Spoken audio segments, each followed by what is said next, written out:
여러분, 이번 시간에는 디자인권에 관해서 공부를 해보겠습니다. 디자인 제도 및 권리와 두 번째 시간입니다. 디자인도 특허처럼 심사를 받게 됩니다. 출원한 이후에 방식 심사라고 그래서 출원인, 창작자 등이 제대로 기재되어 있는지, 또 비용은 납부하였는지 이런 형식 심사, 방식 심사를 거친 후에 여기서 말하는 심사는 실체 심사, 실제적으로 디자인권을 부여받을 수 있는지에 대해서 심사를 하고, 또 등록 디자인의 그 공개 이런 것에 대해서 알아보도록 하겠습니다. 심사는 출원 순서대로 진행을 하게 되는데요. 특허와 마찬가지로 우선심사 신청 제도가 있습니다. 우선심사라고 하는 것은 원칙사항을 먼저 한번 보시면은, 출원 순서대로 또 심사 청구 순서대로 심사하는 것이 원칙입니다. 그런데 다음 사유에 해당되면 우선 심사가 가능하다는 것입니다. 디자인도 등록이 되면 설정 등록한 이후에 출원일부터 20년간 권리를 보호를 받게 되는데요. 다음 사유에 해당하면 우선 심사가 가능하다는 것입니다. 첫 번째, 디자인권의 출원 공개가 된 이후에 타인이 무단 실시하는 경우가 있습니다. 그래서 등록이 아직 났으면 등록권을 가지고 침해 금지라든지 이런 걸 주장을 하면 되는데, 아직 등록 결과가 안 났고 공개가 됐다면, 타인이 무단 실시하는 경우가 있다면 그걸 제재해야 되겠죠. 그런 경우에 우선 심사 신청을 할 수 있습니다. 다음, 대통령령이 정한 긴급 처리 필요권 등에 대해서 정하고 있는데, 세부적인 항목들은 교재 내용을 한번 살펴보기 바랍니다. 그리고 신청 시 일부 디자인에 대해서는 우선심사 가능한 것인데요. 우선심사를 설명을 한번 드리면, A 기업이 공개 후 유사 제품이 유통되는 것을 발견하였다. 공개라고 하는 것은 이제 출원한 후에 유사 제품이 유통되는 것을 발견하였다고 하면, 그 내용을 정빙을 해서 우선심사 신청을 하게 되는 것입니다. 그래서 우선심사 신청 제도가 있다는 것을 잘 한번 염두에 두기 바랍니다. 그럼 디자인권의 심사 방법에 대해서도 같이 한번 알아보겠습니다. 심사는 형식 심사와 방식 심사와 실체 심사가 있는데, 등록 요건을, 실질적인 디자인 등록의 요건을 심사하는 것이 실체 심사라고 할 수 있겠습니다. 등록 요건은 디자인권에서 신규성, 창작성, 공업상 이용 가능성, 마치 특허와 비슷하죠. 특허는 신규성, 진보성, 산업상 이용 가능성 이렇게 있는데, 디자인권은 신규성과 창작성 그리고 공업상 이용 가능성 등을 이야기를 하고 있습니다. 그래서 이 요건들을 충족해야 된다는 것을 잘 이해하시고, 여러분들이 어떤 문제나 또 상황에 닥치게 되면 해결을 하시기 바랍니다. 그리고 일부 심사 등록 출원이 있는데요. 요거에 대해서는 이제 또 설명을 좀 드리겠습니다. 일부 심사 등록 출원, 일정 품목은 제한적으로 심사를 하게 되는 것입니다. 그래서 예를 들어서 간단한 이런 구조로 되어 있다든지 이런 부분들은 제한적으로 심사를 하는 것입니다. 실제 심사, 심사 후 결과를 보면, 먼저 심사관에 의해서 거절 이유가 발견되면 거절 이유를 통지함으로써 출원인은 의견서와 보증서를 제출할 기회를 받게 됩니다. 그리고 의정서와 보증서를 제출했을 때 그 보증이 부적절한 경우에 각하 결정을 하게 되고요. 세 번째, 그렇게 된다면 거절 결정을 받을 수 있습니다. 거절 결정을 받기 때문에 끝나는 것이 아니고, 거절 결정까지는 특허청에서 진행을 하고요. 그 이후로 특허 심판원에서 심판도 가능하다는 것입니다. 거절 결정 불복 심판이라든지 또 무효 심판 등도 가능합니다. 또 등록 결정을 하게 된다면 설정 등록을 할 수 있습니다. 설정 등록이라고 하는 것은 등록 결정서가 통지가 되면 출원인에게 통지가 되는데요. 그렇게 되면 출원인은 디자인 등록권을 유지하겠다 하는 의지로 또 소정의 등록료를 납부를 하게 됩니다.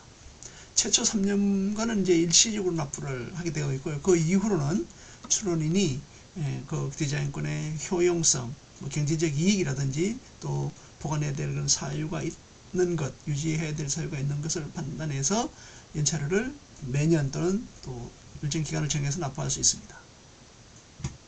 위에서 말하는 거절 이후 통지, 또 보증 각하 결정, 거절 결정 및 등록 결정 이런 것들이 있다면 거절 이후 통지가 있으면 30일 내에 의견서 또는 보증서를 제출 가능합니다. 보증이 위법 또는 부적절하면 부정 각하가 되고요. 의견서에도 불구하고 의견서 보증서에도 불구하고 사유가 해소가 안 된다면 거절 결정이 되게 됩니다. 그리고 보증 각하 결정, 거절 결정 및 등록 결정 후 절차를 한번 알아보겠습니다. 이 이후에는 재심사를 청구를 할 수 있습니다. 재심사할 때는 보증서와 함께 도면에 또는 디자인의 설명 이런 부분들에 대해서 보증서를 제출할 수 있고요. 실질적인 내용을 바꾸는 거죠. 재심사 청구를 할 수 있습니다. 재심사 청구는 등록 전까지 가능하고요. 그럼 이런 경우에 기존 재심사 청구를 해서 등록이 된다고 한다면 기존 거절 결정은 최초 거절 결정은 취소된 것으로 간주를 합니다. 사례를 들어 설명을 하면 어떤 비출원인이 도면을 수정하여 재심사 청구를 하였다. 그래서 기존 거절 이유를 도면을 수정함으로써 해소하였다면 등록이 결정이 되는 것이죠. 그 다음 거절 결정 불복 심판 청구입니다. 거절 결정 특허청에서 디자인이 등록받을 수 없다. 등록 요건 등의 위배돼서 없다고 한다면 거기에 이건 아니다 싶을 경우에 불복 심판을 청구할 수 있습니다. 불복이라고 하는 것은 그것에 내가 응하지 않겠다. 그걸 극복하고자 한다. 불복 심판을 청구하는 것인데 이것은 거절 결정에 대해서 특허 심판원에 청구한다는 것에 방점이 있습니다. 그래서 특허 심판원에서는 거절 결정 또 무효 심판 이런 부분들을 하고 있게 되는 것입니다. 그래서 거절 결정 불복 심판을 청구하면 그 결과에 따라서 거절 결정이 취소되거나 또는 거절 결정이 그대로 유지되는 이런 결론이 나오게 되겠습니다. 다음 직권 보정 후 재심사. 직권 보정이라고 한다면 심사관에 의한 직권 보정을 얘기합니다. 등록 결정 직전에 명백한 오류가 있다면 심사관이 직권으로 보정한다. 심사관 직권으로 그것을 직권 보정이라고 하는데요. 예를 들면 디자인 설명이라든지 이런 부분들이 오탈자가 났다. 그런데 한다라고 썼는데 한다 이런 식으로 한다고 그러면 문장으로 봐서 전체적으로 봐서 오탈자 이미 명백한 경우에는 심사관의 직권으로 보정할 수 있습니다. 다만 그 권리 범위에 영향을 주는 것은 직권 보정을 할 수가 없습니다. 출원인은 등록료 납부 전까지 이의 제기가 가능합니다. 직권 보정 후 재심사하고 직권 재심사가 있는데요. 등록 결정 후에라도 명백한 거절 사유가 발생되면 등록 결정을 취소하고 재심사할 수 있습니다. 직권 재심사라는 것이 있습니다.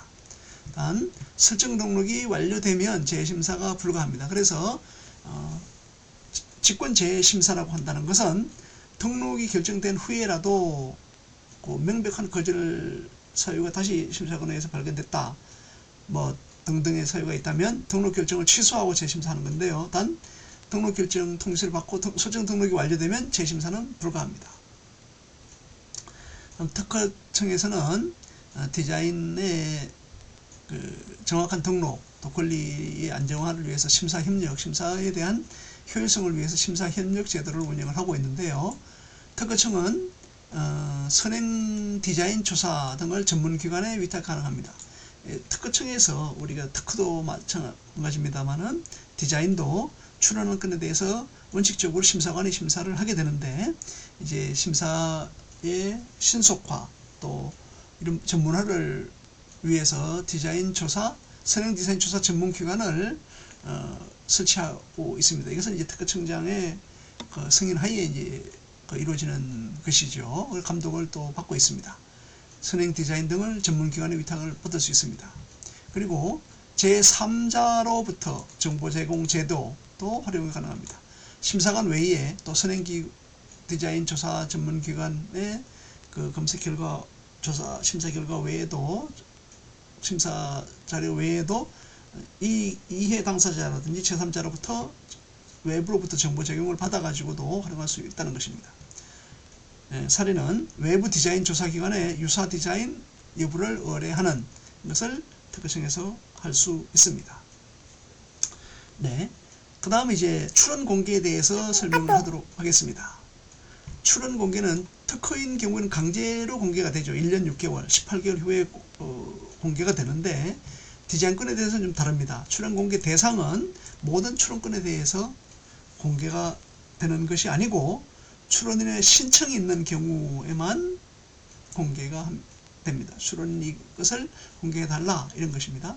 그런데 신청은 등록 결정 전까지만 가능한 것입니다. 디자인권에 대해서 이렇게 되는 것입니다. 그렇다면 출원 공개의 효과를 살펴보겠습니다. 출원을 신청에 의해서 이제 할 수 있다고 그랬는데, 예를 들면 뭐 6개월이 되면 강제로 공개된다 이런 것이 아닙니다. 출원 공개 신청에 의해서만 된다는 것이죠. 출원 공개의 효과는 보상금 청구권이 발생한다는 것입니다. 공개가 되면 출원 공개 후 타인이 무단으로 실시한 경우 등록이 되면 당연히 특허권 또 디자인권으로서 예를 들면 보상금 청구권 또는 손해배상 등을 청구할 수가 있는데, 등록이 안 된 경우에 출원 공개가 되었다면, 공개를 하였다면, 또 등록이 안 됐는데 출원 공개한 후에 한다면 일단은 권리가 생겨야 되겠죠. 그래서 설정 등록 후에 권리가 생기면 그 기간에 대한 보상금 청구가 가능합니다. 그래서 이런 침해가 있다면 그것을 공개 신청을 하고, 공개 신청이 되면 공개 신청 날짜들이 나오거든요. 그것을 가지고 침해자에게 또 그 관계자에게 통지를 합니다. 뭐 예를 들어서 등기 우편이라든지 내용 증명 등으로 하는 것이 좋겠죠. 명확하게 그렇게 해놓고 나서 이 건이 등록이 되면, 그러니까 설정 등록한 후에 우리가 알려준 시점부터 그 기간에 대한 보상금 청구가 가능하다. 그게 보상금 청구권에 관한 것으로 디자인 보호법 53조에 규정하고 있습니다. 이때 보상금은 협의하거나 당사자 간의 협의, 권리자와 또 침해자 등에 대해서 또는 법원 판결로 결정될 수 있습니다. 시사가 공개 경쟁 후 시사가 공개한 후에 경쟁사가 제품을 출시를 하였다면 등록 후에 보상금 청구를 할 수 있는 것입니다. 다음, 디자인 공개 제도에서 비밀 디자인이라는 것이 있습니다. 비밀 디자인, 비밀은 뭔가 공개하지 않는 이런 거겠죠. 설정 등록일로부터 최대 3년간 내 것은 공개하지 않겠다라고 이렇게 하는 것입니다. 3년간 비공개가 가능하고 등록료 납부 전까지 신청을 할 수 있습니다. 등록 납부하기 전에 비밀로 해달라, 일정 기간 비밀로 해달라고 신청을 할 수 있습니다. 이때 출원 공개 신청을 한다면, 등록이 되기 전까지 출원 공개 신청한다면 비밀 디자인은 철회된 것, 철회는 뭐죠? 최초부터 없었던 것, 이런 것을 얘기를 합니다. 취소는 이제 장르에 대해서 앞으로 이것을 권리를 행사하지 않겠다, 포기하겠다 이런 게 되겠죠. 다음, 침해 대응에는 한계가 있다. 네, 요건 이렇게 이해를 하면 되겠습니다. 비밀 디자인으로 했을 경우에 대해서 제3자가 그걸 모르고 사용했을 수가 있겠죠. 그런 걸 두시면 되겠습니다. 관련 조문 근거는 디자인 보호법 52조, 53조, 61조 우선심사 등을 살펴보고 직권 재심사, 또 거절 결정 불복 심판, 심사 협력 등에 대한 법률을 한번 찾아보기를 바라겠습니다. 다음, 디자인권의 내용에 대해서 한번 보도록 하겠습니다. 실제 디자인에서 그 내용에 대해서 상세하게 알아보도록 하겠습니다. 첫 번째, 디자인권의 발생입니다. 디자인권은 어떻게 발생하느냐? 심사 후 등록 결정서가 나오고 디자인권은 설정 등록을 통해서 디자인권이 발생합니다. 그래서 설정 등록은 이 출원인이, 이 권리자가 이 권리를 사용하겠습니다 하고 등록하는 거예요. 소정의 비용이 이제 발생하고요. 디자인 보호법은 20년간 권리를 행사할 수 있는데 설정 등록 후에 발생한다는 것입니다. 따라서 출원만으로는 권리가 생기는 것은 아닙니다. 예를 들어서 D 출원인이 등록 결정 후 등록료 납부 시, 요거 설정 등록이라고 하죠. 디자인권이 성립하고 독점권이 형성되는 것입니다. 그렇다면 이런 등록료 납부는 설정 등록 시 등록료 납부가 필요합니다. 최초 1 내지 3년 선택을 가능할 수 있고요. 이후 연차 등록료 납부가 필요합니다. 최대 20년까지. 연차 등록료는 3년까지 선택을 했다면 뭐 1년을 내든지 3년, 5년 단위라든지 해서 내가 디자인 권리를 가지고 행사를 하겠다. 권리자로서 그런 경우에 소정의 연차료가 있습니다. 연차 등록료, 연차료 등으로 얘기를 하는데 납부를 필요합니다. 납부가 필요합니다. 이때 연차료를 납부하지 않으면 미납 시 권리는 소멸됩니다. 물론 이제 소멸된다고 그래서 바로 권리 미납으로서 권리가 소멸이 되면 요것을 이제 기간을 놓쳐서 이럴 경우도 있겠죠. 부주의해서. 그래서 그 회복 기간도 있는데 비용이 추가가 되는 이런 범위도 있으니까 디자인 등록을 받은 다음에 유의를 할 필요가 있겠습니다. 다음은 디자인권의 효력 범위를 알아보겠습니다. 디자인의 효력은 등록된 디자인, 등록 디자인이라고 하거든요. 또는 및 이와 유사한 디자인에 대해 배타적 권리를 행사할 수 있습니다. 그래서 등록 디자인, 정확하게 똑같은 것, 그리고 유사한 것, 일부만 수정했다든지 이런 것들에 대해서도 배타적 권리가 가능하다는 것입니다. 효력은 내용적 범위를 먼저 한번 살펴보겠습니다. 시간적 범위와 내용적 범위가 있는데 디자인의 보호 범위를 보면 외관 전체의 심미적 판단 기준으로 보호를 받게 되는 것입니다. 보통 수요자, 예를 들어서 뭐 핸드백이라고 그러면 특별한 디자인을 만들 수 있겠죠. 그렇게 했을 경우에 그것을 사용하는 뭐 일부 사용자뿐만 아니라 보통의 수요자가 가방을 누구든지 살 수 있지 않겠습니까? 보통의 수요자가 봐서 유사하게 인식하면 권리 침해로 간주하는 것입니다. 두 번째, 디자인도 실시가 있는데 실시의 개념에서 포함되는 것을 봅니다. 등록된 것에 대해서 실시하는 것에 대해서 제조하는 것, 또 타인에게 양도하는 것, 대여하는 것, 일부 일정 기간 동안에 뭐 비용 등을 받고 대여하는 것이 있겠죠. 또 수입하는 것, 외국에서 수입하는 것. 이런 경우 외국에서 들어왔다고 한다면 들어온 시점부터 해당 국가의 디자인권의 영향을 받는 것이죠. 전시하는 것, 광고를 포함합니다. 예를 들어서 유사 디자인을 외국에서 수입해도 침해됐다. 등록된지를 잘 모를 수도 있겠죠. 그런데 또 알 수도 있는데 외국에서 그 유사한 것, 동일 또는 유사한 것을 수입을 해도 원래 권리자의 승인을 받지 않는다면 침해에 해당되는 것입니다.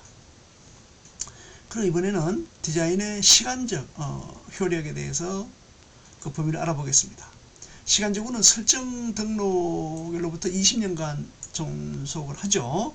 20년이 지난다면 공공이 자유롭게 사용이 가능합니다.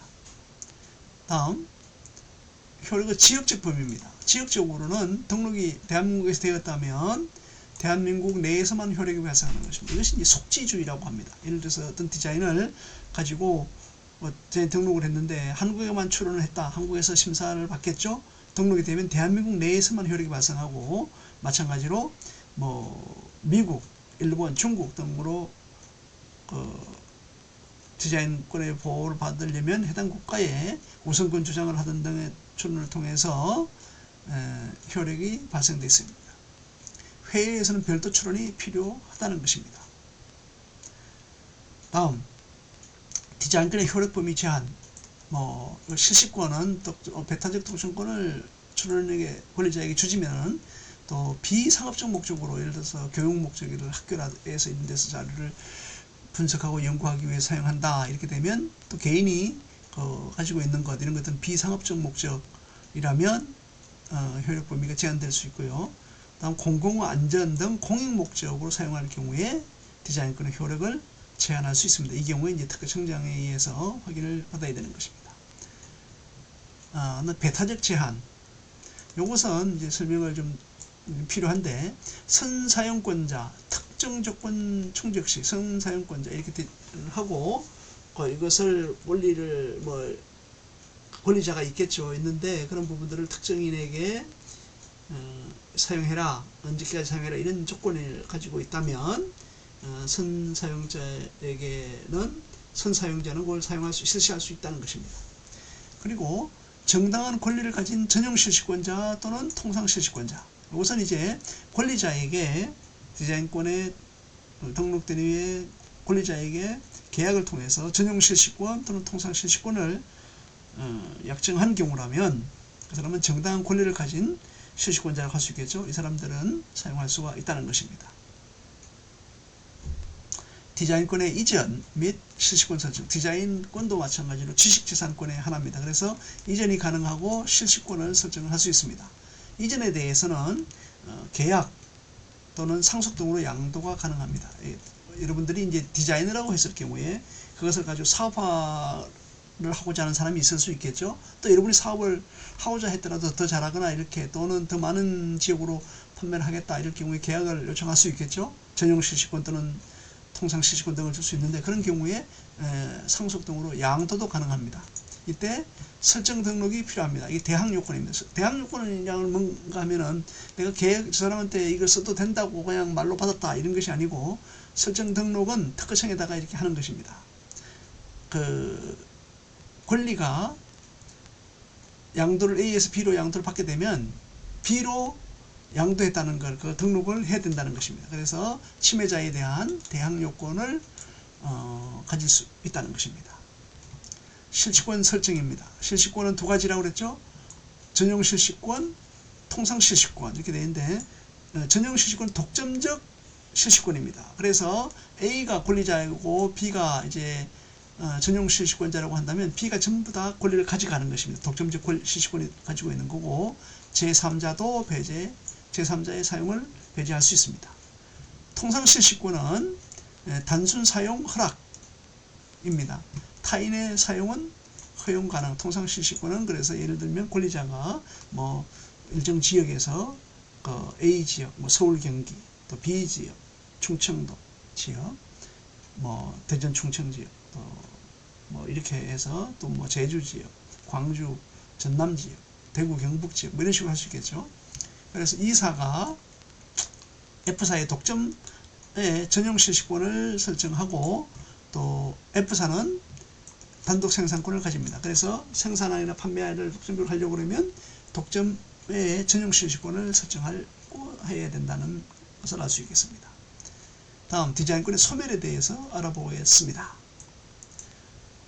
우선 장래를 향하여 소멸하는 경우, 앞으로 소멸되는 경우는 존속기간이 20년이 경과해서 만료되는 경우, 다음 포기신고, 포기를 한다면 내가 디자인권을 더 행사하지 않겠다, 포기한다.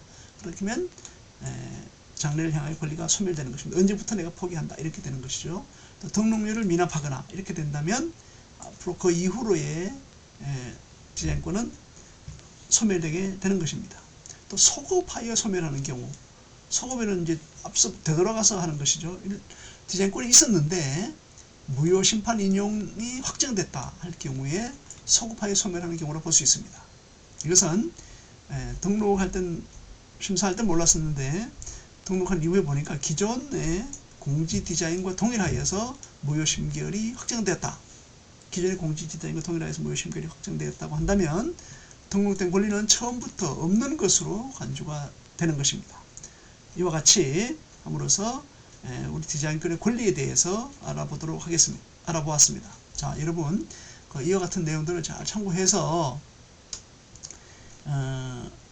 학습을 해보기 바랍니다. 그 이후에 이제 3장에서 국제 출원 및 권리 부분이 있는데요. 이 내용들을 보면 국제 출원, 해외 출원은 개별국가 직접 출원하는 방법이 있습니다. 각 국가의 특허청에 직접 출원하는 개별국가 출원, 이때는 국가에 따라서 언어, 절차, 수수료가 모두 달라서 복잡하고 비용이 높습니다. 근데 특허의 PCT와 마찬가지로 디자인권에서도 헤이그 시스템이라고 하는 그 협약을 통해서, 그래서 세계 지식재산기구 와이포라고 하는데요, 국제 출원을 얘기합니다. 하나의 출원수로 복수국 지정이 가능합니다. 물론 이제 회원국에 가입된 국가를 말하겠죠. 대한민국은 2014년 제네바 액트에 따라서 헤이그 시스템에 등록을 하였습니다. 그래서 국제 출원을 본다면 출원서는 한국 특허청 또는 와이포 사무국에 직접 제출하는 경우가 있습니다. 전자 출원을 할 수가 있고요. 언어는 영어 또는 불어 등 사용하고요. 국제 출원서에는 도면, 지정국, 출원인 정보, 수수료 납부 등에 대해서 기재를 해야 됩니다. 출원일 인정은 국제사무국 와이프의 국제사무국이 수령한 날짜입니다. 예를 들면 지사가 미국, EU, 일본을 지정하여 지정국으로 하여 국제 디자인 출원을 할 수 있습니다. 네, 요 다음 내용은 자료를 드릴 테니까 여러분들 참고해서 학습을 하고 반드시 모든 내용을 강의 시간에 다 이렇게 할 수 없기 때문에 여러분들이 교재를 참고해서 학습을 하고 또 예상 문제도 꼭 한번 풀어보길 바라겠습니다. 여러분 수고했습니다.